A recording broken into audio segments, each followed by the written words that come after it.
सर्वप्रथम पात है क्या? इस प्रश्न के समाधान में सूर्य सिद्धांत में आचार्य कहते हैं, पातयति लोकानाम अमंगलानिति पातः। अर्थात जो पात है वो लोक के लिए, सामान्य जगत के लिए अमंगलकारी ही होते हैं, अमंगल को देने वाले ही होते हैं। इसके अतिरिक्त भी सिद्धांत में पाक स्थानों के विषय में सिद्धांत ग्रंथों में विस्तृत रूप से चर्चा देखने को मिलती है। सर्वप्रथम तो ये हमें जानना होगा कि ये आकाश और भूगोल इत्यादि में स्थितियां, ग्रहों की स्थितियां किस व्यवस्था में स्थित है, उसको जानने के लिए सर्वप्रथम हमें ये कल्पना करनी है कि आकाश जो है वो दो अंडकटाहों के मध्य का स्थित एक रिक्त स्थान रूपी भाग है, जिसके मध्य में भूगोल विद्यमान है, वह संपूर्ण भूगोल विद्यमान है, जिसके मध्य में भूर भुआदि चतुर्दश लोक व्यवस्थित है। और उनके मध्य में वह, उन्हीं के नीचे वह उस ब्रह्मांड में सर्वोपरि नक्षत्र कक्षा होती है, और उसके नीचे अधोधक क्रम से शनि, बृहस्पति, सूर्य, शुक्र, बुध, चंद्र आदि की कक्षाएं वहां प्राप्त होती है। जैसा कि सूर्य सिद्धांत में प्राप्त होता है, ब्रह्मांड में तत्सुशिरम तत्रैदम भूर्भुवादिकम कटाहद्युतयस्यैव संपुटम गोलकाकृति। ये जो ब्रह्मांड है, इस ब्रह्मांड में सुशिरम एक छिद्र रूपी स्थान है, रिक्त स्थान है। तत्रैदम भूर्भुवादिकम, वहीं पे ये भूर्भुवन आदि चतुर्दश लोक व्यवस्थित है। और ये जो दो कटाह रूपी जो आकृति है, जो अंड कटाह रूपी जो आकृति है, उनके संपुट रूपी होने से ही गोल रूपी आकृति का निर्माण होता है, या उसी को गोल आकृति कहते हैं। और उस गोल आकृति, उसके मध्य में ब्रह्मांड अवस्थित है। ब्रह्मांड तन्मध्ये अवस्थितम, ब्रह्मांड उसी अंडकटाहों के मध्य में अवस्थित है। और आगे कहते हैं, ब्रह्मांड मध्य परिधिर व्योम कक्षा विधीयते। और उस ब्रह्मांड के मध्य में व्योम कक्षा विधीयते, आकाश की कक्षा उसमें अवस्थित है। और तन्मध्ये भ्रमणम भानाम अधोध क्रमस्तदा, और उसके मध्य में ही सारे के सारे ग्रह निरंतर क्रम से अधोध क्रम रूप से नक्षत्र आदि क्रम से, नक्षत्र उसके उपरांत सभी ग्रह उसमें अवस्थित है। तन्मध्ये भ्रमणम भानाम अधोध क्रमस्तथा। आगे प्राप्त होता है, मंदामरिज भूपुत्र सूर्य शुक्रेन्दु जंदवः। अर्थात नक्षत्र कक्षा के पश्चात शनि, गुरु, भूपुत्र अर्थात मंगल, सूर्य, शुक्र, इंदुज अर्थात बुध और चंद्रमा, इनकी कक्षाएं होती है। और परिभ्रमंत्योधोधस्था, ये अपने अपने उस कक्ष में, अपने अपने उस निश्चित कक्षामान में निरंतर भ्रम्यमान होते हैं। और इन्हीं के नीचे सिद्धा विद्याधरा घना स्था, इसी के नीचे क्रमशः सिद्ध, विद्याधर और घन नामक मेघों का स्थान निश्चित किया है। आगे आचार्य कहते हैं, मध्ये समन्दादंडस्य भूगोलो व्योमनि तिष्ठति। इनके मध्य में, इन सभी नक्षत्र कक्षा, ग्रह कक्षा के उपरांत मध्य में, केंद्र में व्योमनि तिष्ठति अर्थात पृथ्वी स्थित है। और बिभ्राणम परमाम शक्तिम ब्रह्मणो धारणात्मिका, और ब्रह्मा ने अपनी आकर्षण शक्ति के द्वारा, जिसको धारणा शक्ति, परम शक्ति के रूप में यहाँ व्याख्यायित किया है, उसके आधार पर आकाश में ये निराधार अवस्थित है। अब इससे अपन को पूर्व से ये प्राप्त हुआ कि सभी ग्रह अपनी अपनी स्व स्व कक्षा में निरंतर रूप से गतिमान है। यदा सूर्य क्रांति वृत्त में तथा चंद्रादि विमंडल आदि वृत्तों में अपने अपने विमंडल आदि वृत्तों में भ्रमण करते हैं, तथा इसी क्रांति और विमंडल व क्रांति भमंडलयोर संपात नाम पातः इति उच्यते। क्रांति और विमंडल वृत्त के संपातों को ही पात, जिसको हम राहु और केतु नाम से जानते हैं, उन्हीं को पात स्थान कहा है। तो सर्वप्रथम क्रांति मंडल और विमंडल आदि की परिभाषा देते हुए गोल परिभाषा में हमें प्राप्त होता है यद कदम्बान नवत्यंशेर वृत्तम क्रांति मंडलम। कदम्बात नवत्यंशेर विहितम यद वृत्तम भवति तत्क्रांति मंडलम तथा भवृत्तम च तदेवात्र भ्रमत्यर्को निरंतरम। और इसी को भवृत्त कहते हैं, राशि वृत्त के नाम से भी इसकी संज्ञा जानी जाती है। तदेव अत्र, अत्र भ्रमत्यर्को, अत्र निरंतरम अर्कः भ्रमंती, भ्रमति, यहाँ पे निरंतर रूप से सूर्य भ्रमण कर रहा है। आगे कहते हैं विमंडल की परिभाषा करते हुए गोल परिभाषा में प्राप्त होता है यत्र गच्छन्ति चंद्राद्यास्तद विमंडलम उच्यते तत्तु चंद्रादिकेटानां मूहनीयम पृथक पृथक।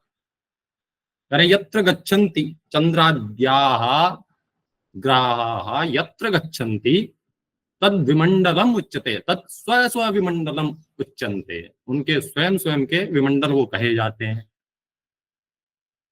और ये विमंडल कहाँ से निर्माण होते हैं, कहाँ से इनका पृष्ठ केंद्र होता है, तो कहते हैं विकदम्बा विधम तस्य पृष्ठ केंद्रम उदाहरितम।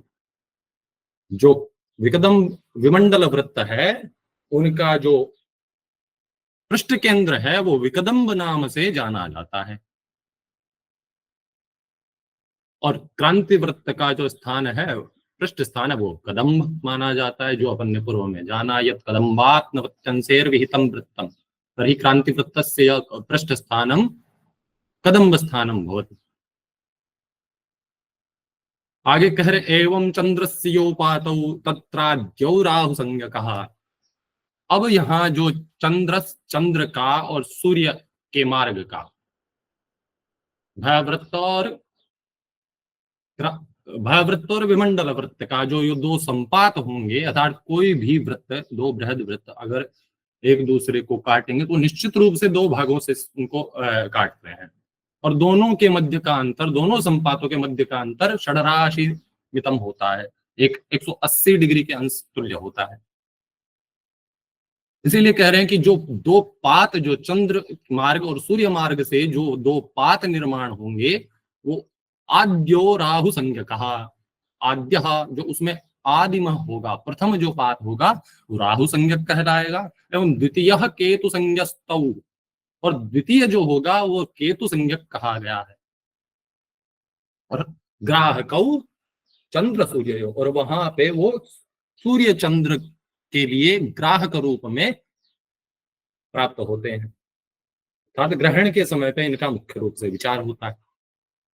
यह भी ग्रहण भी एक तरीके से एक रूप से पात है, उत्पात है यह भी।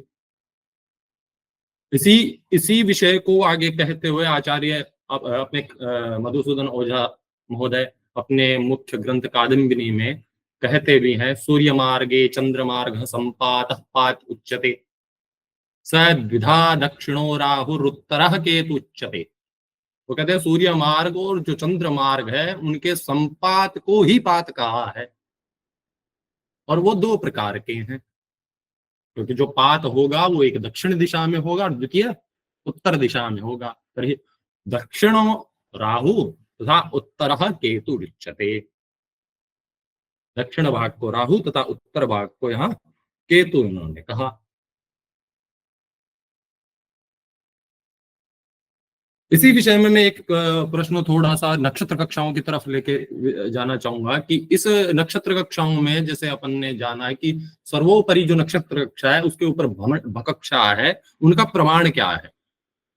यदा अपन क्रांति वृत्त, विमंडल इत्यादि नाड़ी वृत्तों के पृष्ठ स्थान अपन ने जाने, उनके मूल स्थान जाने जहां से उनकी स्थिति का वास्तविक ज्ञान हमें होता है, उसी प्रकार नक्षत्र कक्षा का प्रमाण क्या है, भय कक्षा का प्रमाण क्या है। इसके लिए सूर्य सिद्धांत के भूगोलाध्याय में हमें प्राप्त होता है भवेद भकक्षा तीक्ष्णांशोर भ्रमणम षष्ठिताड़ितम सर्वोपरिष्ठाद भ्रमति योजनैस्तेर भमंडलम।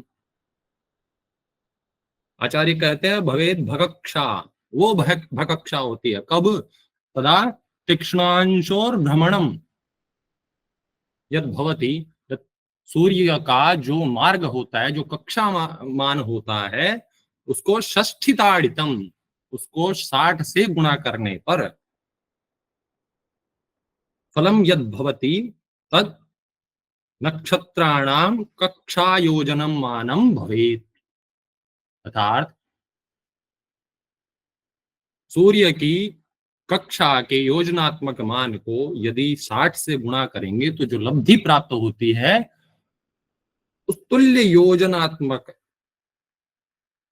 व्यास रूपी कक्षा, अर्थात उस योजन के प्रमाण वाली कक्षा के नक्षत्र मंडल होता है। सभी ग्रहों के ऊपर उतने प्रमाण पे नक्षत्र मंडल होता है। तथा उसी के आगे एक खय कक्षा का प्रमाण कह रहे हैं कि उसका एक जो हम पूर्व में मैंने जो वचन कहे, यथायत ब्रह्मांड में तत् सुशिरम, तो वो जो ब्रह्मांड की जो वहां जो कटाह की जो बात कही गई है, वो कटाह क्या है, उसका उसका परिमाण कितना है, वो कितनी दूर तक है पृथ्वी से। उसके लिए आचार्य कहते हैं कल्पोक्त चंद्र भगणा गुणिता शशि कक्षया।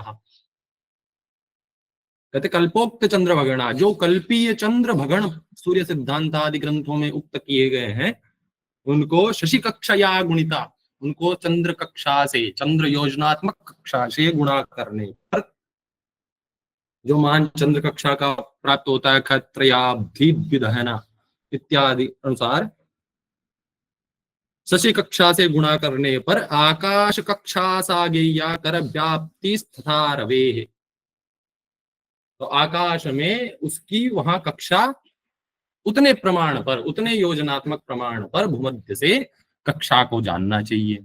अर्थात उतने ही के मध्य में उस लब्धि तुल्य कक्षा में ही रवि कर व्याप्ति ही, रवे है कर व्याप्ति ही भवती, अर्थात सूर्य की किरणों की व्याप्ति होती है। या ये समझे कि सूर्य के प्रकाश का सीमांकन उस ब्रह्मांड तक, वो कटाह के भीतर भीतर प्राप्त होता है। वह कहें क्षय कक्षा के तुल्य तक होता है, क्षय कक्षा तक होता है। तभी जो यहाँ पे आगे मुख्य रूप से श्लोक में आगे प्रथम श्लोक जो मुझे बोलने के लिए कहा गया है, वह है तारा ग्रहिंदुपात है, श्लोक संख्या 295, जिसमें आचार्य मधुसूदन ओझा सर कहते हैं उच्चावचश्चांद्र मार्गो नित्यमेति विशेषताम तस्मात् तत्र गतापाताः पंचलक्षाः स्वयं बुधैः।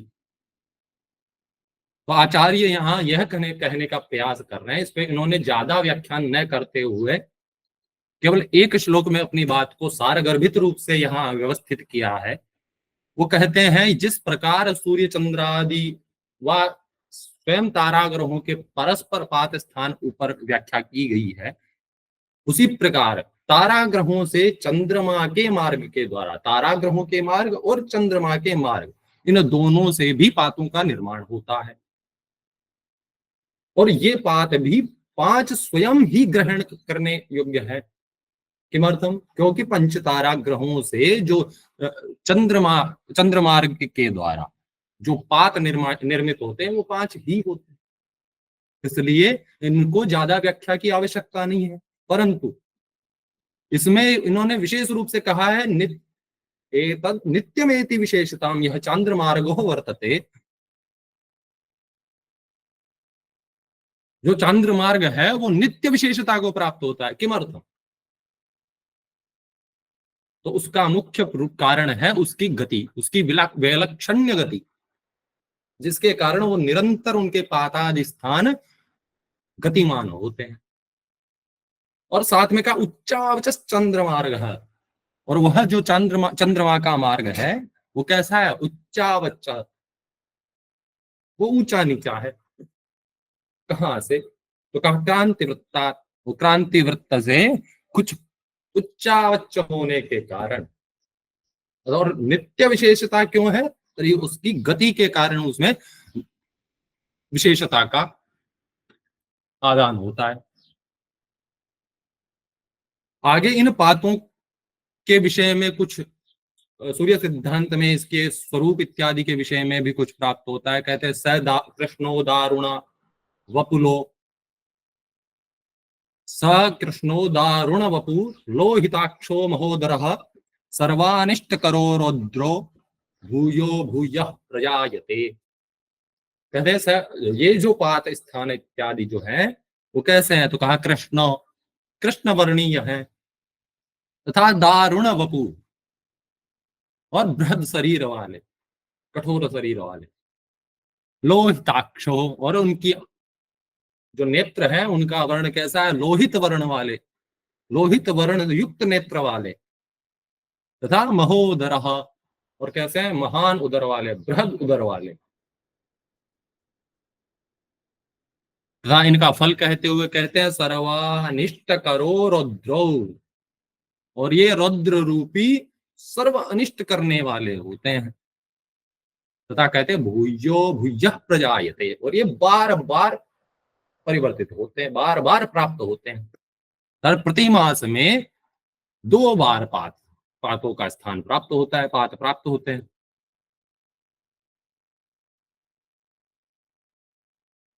इस प्रकार पात विषय में पूर्ण होते हुए अग्रिम विषय की ओर अपन बढ़ते हैं, जहां पे केतुओं के बारे में मुझे व्याख्यान करने के लिए कहा गया। तो यहाँ केतु की परिभाषा देते हुए आचार्य मधुसूदन ओझा सर कहते हैं, विकिरण तेजसः केचित् सप्रकाशमया दिवि दृश्यन्ते जातुचित् पिण्डः पिण्डास्ते केतवो मता।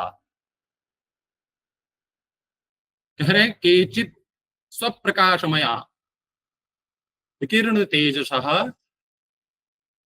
दिवि दृश्यन्ते, और कुछ जो विकिरण तेज वाले चारों ओर जिनका प्रकाश फैल रहा है, और वो ऐसे पिंड जो स्वयं प्रकाश से प्रकाशमान है, स्वप्रकाश से प्रकाशमान है, ऐसे जो दिवि दृश्यन्ते आकाश में जो पिंड दिखाई देते हैं, ते पिंडाः केतवो मता, उन पिंडों को केतु के रूप केतु संज्ञा दी गई है।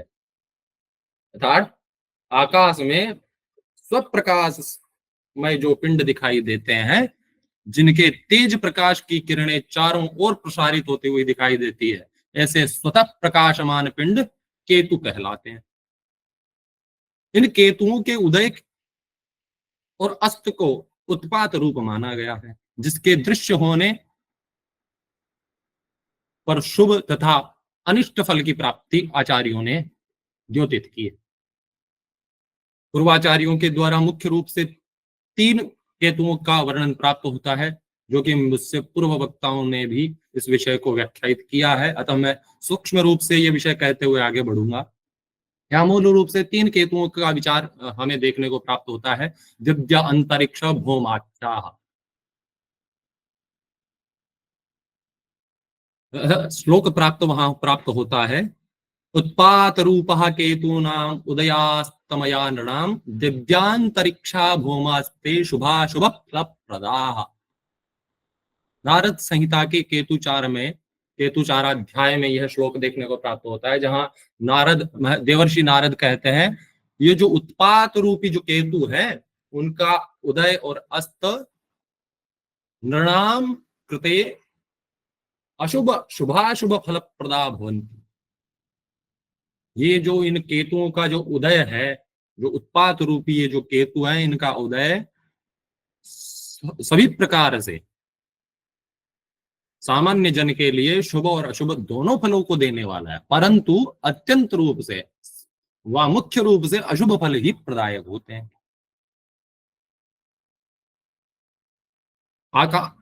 अब यहाँ कौन दिव्य है, कौन अंतरिक्ष और भौम? तरी सामान्य रूप से जो दिव्य रूप में अर्थात जो अंतरिक्ष में यज्ञ ध्वजा मंदिर रथ वृक्ष हस्ती इत्यादि आकृतियों के साथ जो दिखाई दे, वे अंतरिक्ष केतु व अंतरिक्ष उत्पात नाम से जाने गए।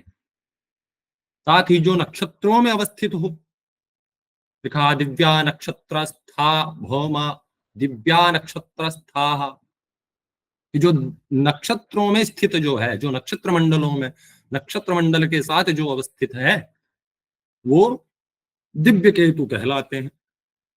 तथा भूमः स्यु इतरो अन्यथा शिखिनः, जो अन्य बच गए, जो इनसे इतर जो बच गए वो सारे के सारे भौम है, अर्थात जो पृथ्वी पर अनुभूत हो वो भौम केतु कहे।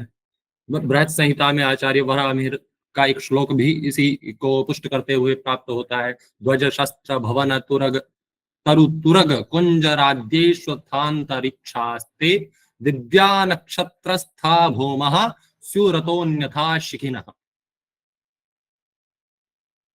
इनके फल के विषय में दिव्य केतु इत्यादि जो दिव्यादि जो केतु कहे गए हैं वो निरंतर दुष्फल को प्रदान करने वाले होते हैं, परंतु ऊपरी श्लोक में अपन ने यहाँ देखा कि शुभाशुभ फल प्रदा, वहां शुभ और अशुभ दोनों फलों को देने वाले होते हैं। तो किस प्रकार उनकी व्यवस्था है उसके लिए हमें अग्रिम श्लोक देखना होगा, जो हमें बृहत संहिता के केतु 4 के ही श्लोक अध्याय में प्राप्त होते, केतु 4 अध्याय में प्राप्त होता है। जहां आचार्य कहते हैं ये दिव्या केतवस्तेपि शश्वत तीव्र फल प्रदा अंतरिक्षा मध्य फला भूमा मंद फल प्रदा। आचार्य कहते हैं ये जो दिव्य केतु है उनका जो फल है वो तीव्र फल होते हैं। वो कैसे फल देने वाले होते हैं, तो कह रहे तीव्र तीव्र फल प्रदा और शाश्वती अर्थात निरंतर निश्चय रूप से वो अशुभ फल को देने वाले होते हैं। तीव्र अर्थात अशुभ फल को देने वाले होते हैं। साथ ही अंतरिक्षा मध्य फला, और जो अंतरिक्ष केतु जिनको संज्ञा दी है वो मध्य फल को प्रदान करने वाले अर्थात मध्यम अशुभ को देने वाले होते हैं। भौमा मंद फल प्रदाह, और जो भौम अर्थात जो भूम भौम उत्पात है, जो भौम केतु है उनका दृष्टा, उनका दृश्य व उनका दर्शन मंद फलदायक होता है, अर्थात न्यून अशुभदायक होता है, न्यून अशुभ फल देता है। अद्भुत सागर में भी एक श्लोक इसी से संबंधित प्राप्त होता है। कहते हैं दिव्या नक्षत्रस्था तीव्र फला मंद फल करा भूमः प्राणी ध्वजादि तुंगे स्वथांतरिक्षाच न चात्यशुभा। यहाँ कहते हैं दिव्य नक्षत्रस्था, जो नक्षत्रों में स्थित है वो दिव्य केतु है, और वो कैसे हैं, तीव्र फला, वो तीव्र फल को प्रदान करने वाले होते हैं। तथा भौमा मंद फल करा, और भौम जो केतु है वो मंद फल को प्रदान करने वाले होते हैं। तथा प्राणी ध्वजादि तुंगेश्व, जो प्राणी ध्वजा तुंग इत्यादि चिन्हों के साथ जो अंतरिक्ष में परिलक्षित होते हैं, ऐसे जो अंतरिक्ष केतु कहे गए हैं वो न च अति शुभा न च अति अशुभा, वो इतने ज्यादा अशुभ नहीं है, अर्थात वो मध्यम अशुभ देने वाले हैं।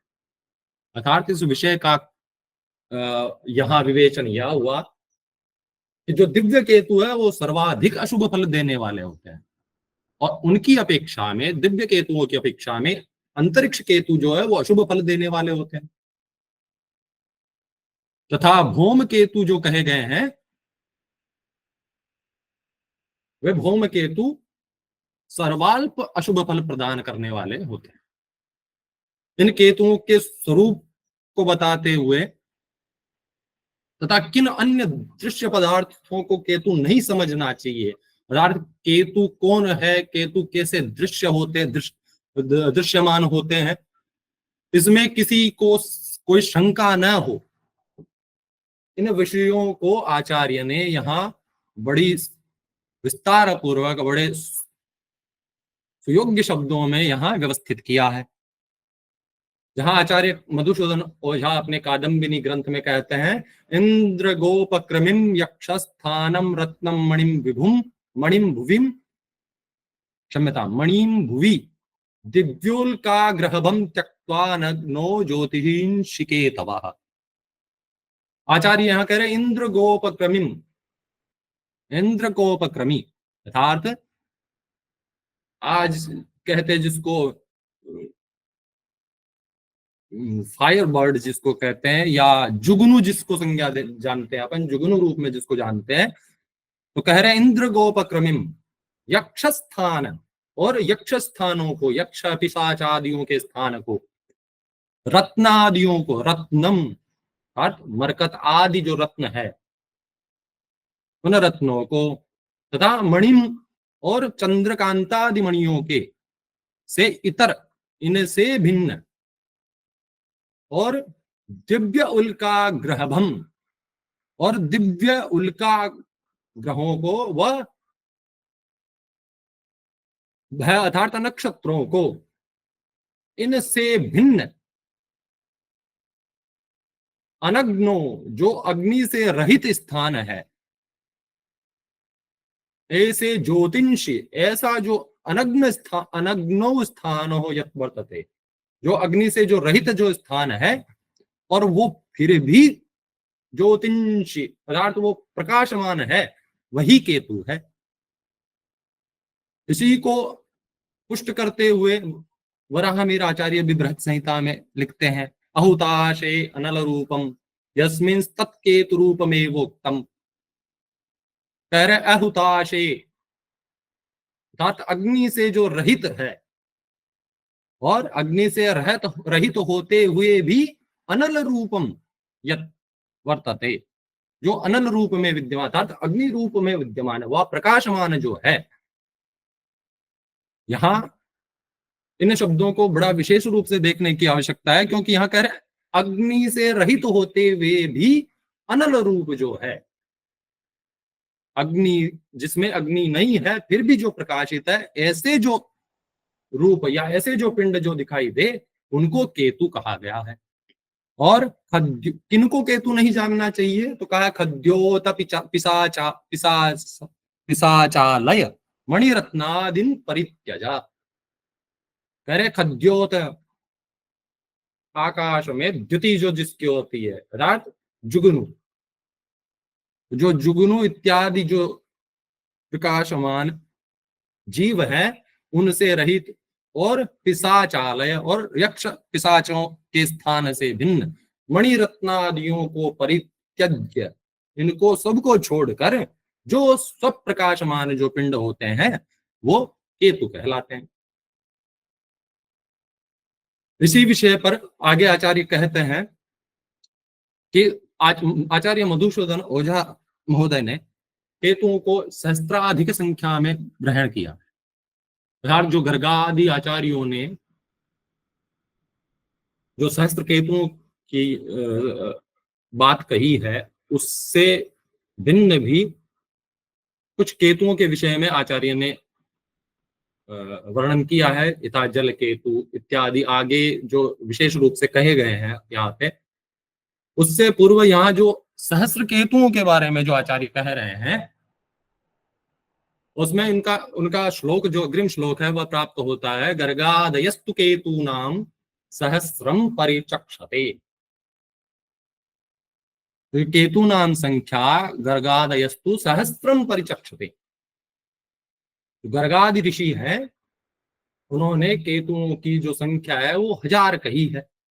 तथा पराशरादयस्त्वैक शतमेकम तु नारदः, और जो पराशरादि ऋषि है, पराशरादि जो आचार्य है, उन्होंने इन केतुओं की संख्या 100 कही है। परंतु देवर्षि नारद के मत में तो केतु एक ही है, एकम तु नारदः। नारद के मत में तो केतुओं की संख्या एक इन्होंने कही है। तो केतु की संख्या में, केतु यद्यपि कुछ आचार्यों के मत में, नारद आदि के मत में कहते हैं, यद्य को केतु की संख्या के मत में नारद का जो मत है, जो उन्होंने एक केतु की संख्या कही है, उसको पुष्ट करते हुए नारद संहिता में एक अग्रिम श्लोक प्राप्त होता है, यद्य को यदि बहवः किम अनेन फलम तो सर्वथा वाच्यम उदयास्तमयैः स्थानैः स्पर्शेराधूम धूमनेर्वर्णैः। आचार्य कहते हैं यदि केतु एक हो व अनेक हो, किम अनेन फलम, यहां इससे क्या अभिप्राय है, चाहे वो एक हो व अनेक हो, तभी मुख्य प्रयोजन क्या है फिर? तो कहते हैं उदयास्तमय स्थान स्पर्शेराधूमनेर्वर्णै तत्फलम वाच्यम, तेषाम फलम वाच्यम। तो कह रहे हैं जो इन केतुओं का जो उदय अस्त अवस्थान स्पर्श और धूम्रादि जो वर्णों के भेद से जो ये दृश्यमान होते हैं, मुख्य प्रयोजन तो इनसे होने वाले फल को कहना है। अतः केतुओं की संख्या चाहे एक हो व सहस्र हो।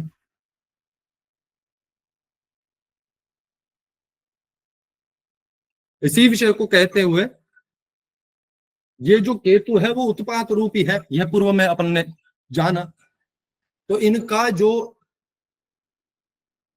शुभाशुभ फल है वो निश्चित रूप से लोक में प्राप्त होता है, जो कि लाल से प्रणीत जो अद्भुत सागर ग्रंथ है उसमें एक श्लोक उसी से संबंधित प्राप्त होता है। दिव्योंतरिक्षो भौमाख्य एक केतु प्रकीर्तितः। यहाँ भी भौमाख्य नामक जो तीनों केतु जो कह रहे हैं, दिव्य अंतरिक्ष और भौम नामक, उनको कहते हुए कह रहे हैं उनसे भिन्न एक ही केतु है, और वो शुभाशुभ फलम लोके ददात्यस्तमनोदयी, और वह अपने उदयास्त के आधार पर शुभाशुभ फल को प्रदान करता है।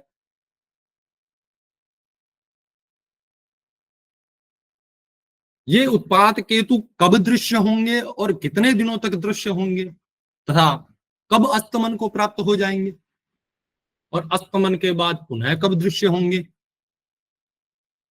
एवं जो नक्षत्र आदि के जो उदयास्त विषय हैं, इन विषयों में सटीक सटीक कह पाना असंभव सा प्रतीत होता है, जिसके कारण पूर्वाचार्यों के द्वारा भी केतु दृष्ट होते हुए भी इस विषय को स्पष्ट करके नहीं दिखाया गया। ऐसी शंका यहाँ मधुसूदन ओझा आचार्य भी करते हैं, जो इनके अग्रिम श्लोक में दृष्टिगोचर होती है। आचार्य कहते हैं कियंत्यहानि दृश्यास्ते किं किं वृक्षोदयास्तकाः एतत् पुरा विदैर्दृष्टम मपि हन्तन न दर्शितम, हंत न दर्शितम अति। तो कह रहे कियंत्यहानि दृश्यास्ते, अर्थात ये जो उत्पात रूपी केतु है वो कितने दिनों तक, हानि कियंती अहानि दृश्या, और ये जो नक्षत्र हैं उनका भी उदय अस्त वो कितने दिनों में प्राप्त होगा, कब प्राप्त होगा, ये विषय अस्पष्ट प्राप्त होता है। क्यों? क्योंकि कह रहे हैं एतत् पुरा विदेर दृष्टम, ऐसा नहीं है कि पूर्वाचार्यों के द्वारा इनको देखा नहीं गया है, फिर भी इनमें विलक्षण्य होने के कारण या इनका मान स्थिर न होने के कारण उन्होंने इसको उद्धृत नहीं किया है, स्पष्ट रूप से इसका वर्णन हमें प्राप्त नहीं होता है। और इसीलिए इन उत्पात रूपी केतुओं के उदय और अस्तमन को गणित प्रक्रिया के द्वारा भी जाना जाना असंभव सा प्रतीत होता है। वह कहे बार बार उनमें उस गणितीय मान जिस प्रकार सूर्यादि ग्रहों के भगण इत्यादि निश्चय है, इसलिए गणित प्रक्रिया के द्वारा उनकी वास्तविक स्थिति, उनके उदयास्त आदि का विचार हम कर सकते हैं, परंतु जो केतु इत्यादि है वो उत्पात रूप है, उनका उनकी विलक्षण गति के कारण उनका सटीक रूप से ज्ञान कर पाना संभव है। इसी कारण पूर्व ग्रंथों में भी हमें इस विषय में कुछ विशेष उद्धरण प्राप्त नहीं होता है। और इसीलिए बृहत संहिता में आचार्य कहते भी हैं दर्शनम अस्तमनम वा न गणित विधिना अस्य शक्यते ज्ञातुम। अस्य अर्थात केतो हो, जो केतु है इसका जो दर्शन और उदय जो अस्त है, दर्शन अर्थात उदय, अस्तमन अर्थात अस्त होना, अदर्शन होना, हो जाना, वो गणित विधिना न गणित विधिना ज्ञातुम शक्यते, वो गणित विधि से ज्ञान नहीं हो सकता, गणित विधि के द्वारा न ज्ञातुम शक्यते। तर्हि कह रहे केतु, इसलिए केतुओं के सम्यक उदयास्त ज्ञान के अभाव तथा इनकी विलक्षण गति के कारण इस विषय में आचार्य स्पष्ट रूप में केतुओं की संख्या जो है और उनके जो जनित फल है उसके विषय में विस्तृत रूप से वर्णन करते हैं। जैसा कि उन्होंने यहाँ उद्धृत किया है, नेशाम यथावद विज्ञानम न च निर्धारिता गति संख्यानं च फलं चैषां प्रतीतं तद इहोच्यते। कह रहे न एषाम यथावद विज्ञानम न न एषाम यथावद विज्ञानम, कि ये जो केतु इत्यादि जो पिंड है, उत्पात रूपी पिंड है, इनका जो विज्ञान है या इनकी जो मूल रूप से इनका गणना है वो निश्चित नहीं है, और ना च निर्धारिता गति ही, और इनकी जो गति है वह भी निश्चित नहीं है, निर्धारित नहीं है। अतः आचार्य कहते हैं संख्यानम च फलम ऐशाम, ऐशाम संख्यानम च फलम च यत् प्रतीतम वर्तते, जो दिखाई देता है, जो प्रतीत होता है, तद इह उच्यते, वह मैं यहां कहता हूं। तो ऐसा ही उद्धरण भद्रबाहु संहिता के 21वें अध्याय में प्राप्त होता है। कहते हैं न काले नियता केतु न नक्षत्रादिकस्तथा आकस्मिको भक्तेव कदाचित उदितो ग्रह। कह रहे हैं इनका जो केतु है इनका न तो काल नियत है और न नक्षत्रादिकस्तथा, और न इनके नक्षत्र इत्यादियों की नक्षत्र और दिशा आदि भी इनकी अनिश्चित ही है। अतः अकस्मात आकस्मिको भवत्येव, इसलिए आकस्मिक रूप से ही, अचानक से ही, उत्पात रूप में ही कदाचित इनका उदय होता है।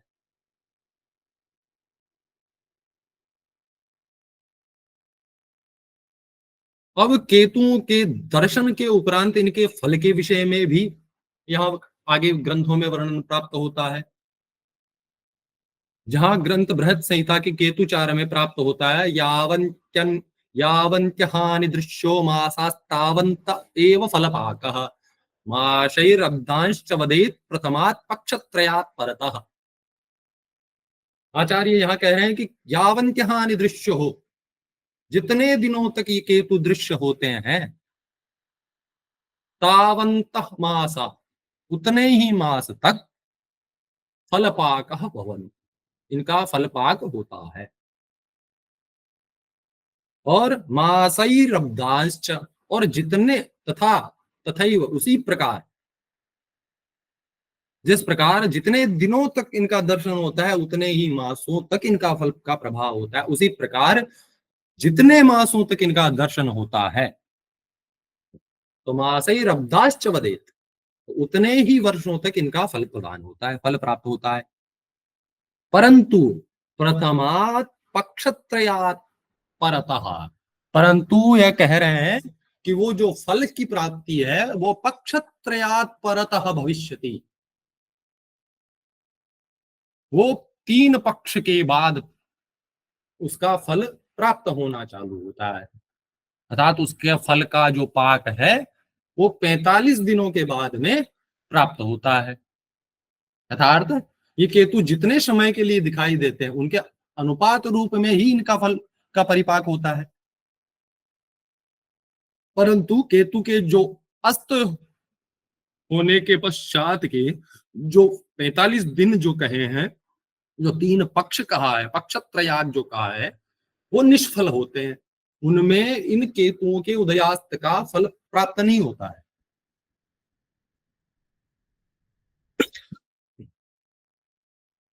अतः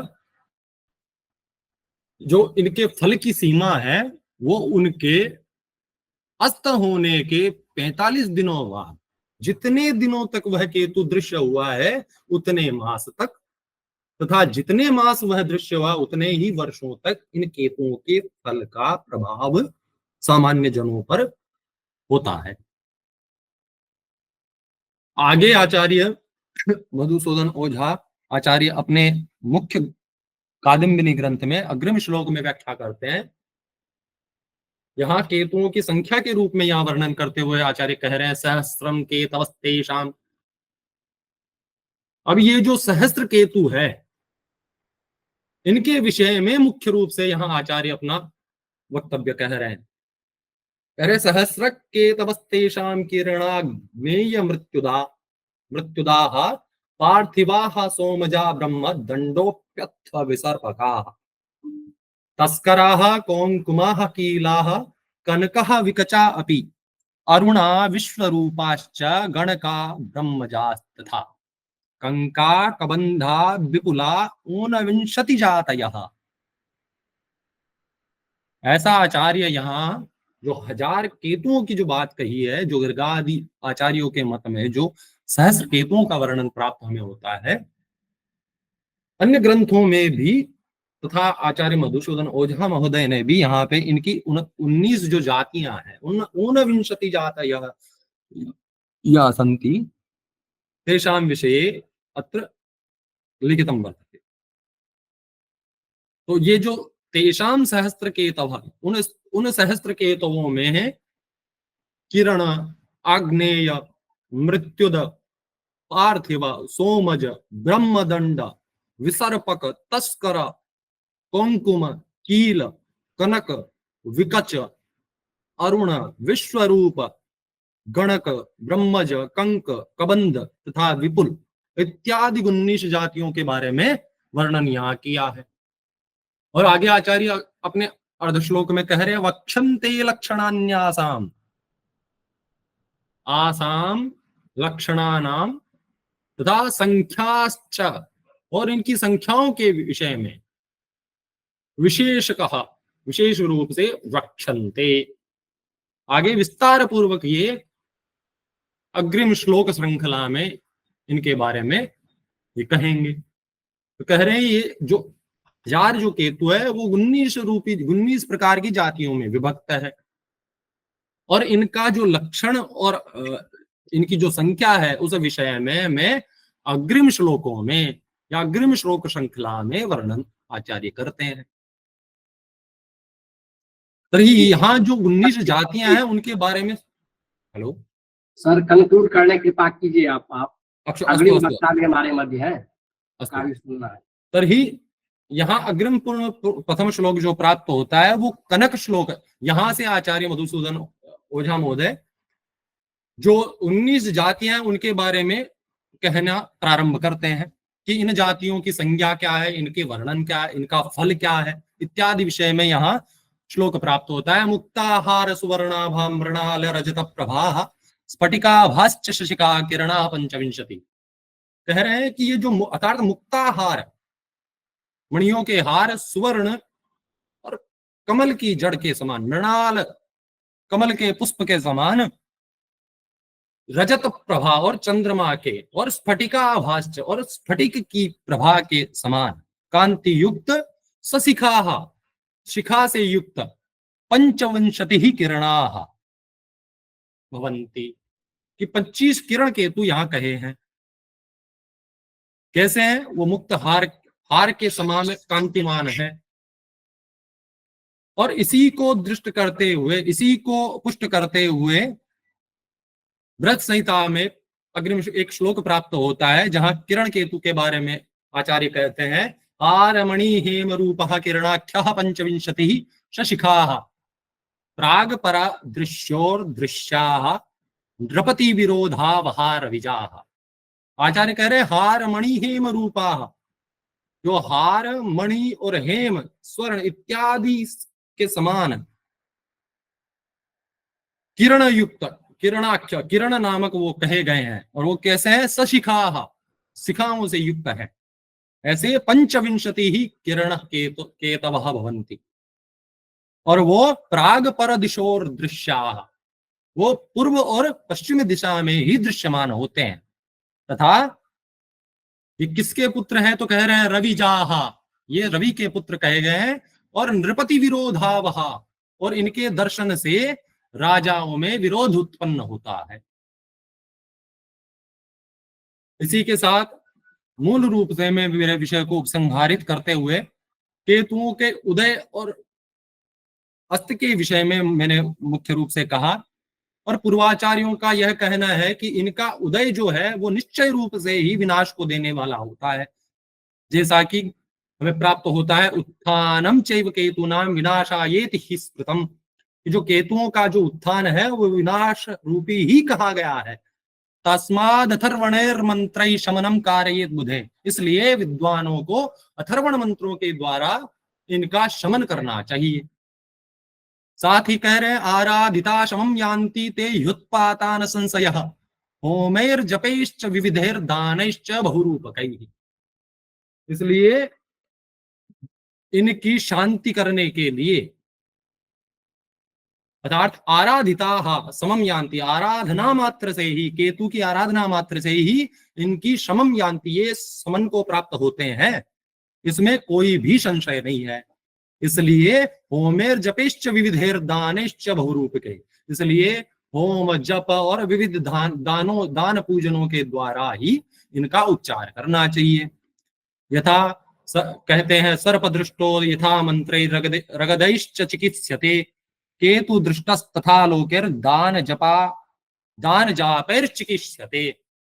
जिस प्रकार सर्प के द्वारा दंष्ट्र, सर्प के द्वारा जो डसा हुआ व्यक्ति मंत्र और औषधि के द्वारा ही उसकी चिकित्सा की जा सकती है, उसी प्रकार केतु जिसे दृष्ट हुआ, केतु दृष्ट का जो उपाय है वो कहा है लोकई, लोक के द्वारा, सामान्य जनों के द्वारा दान जापैर चिकित्सते, उसका जो चिकित्सा है वो जप और दान ही है।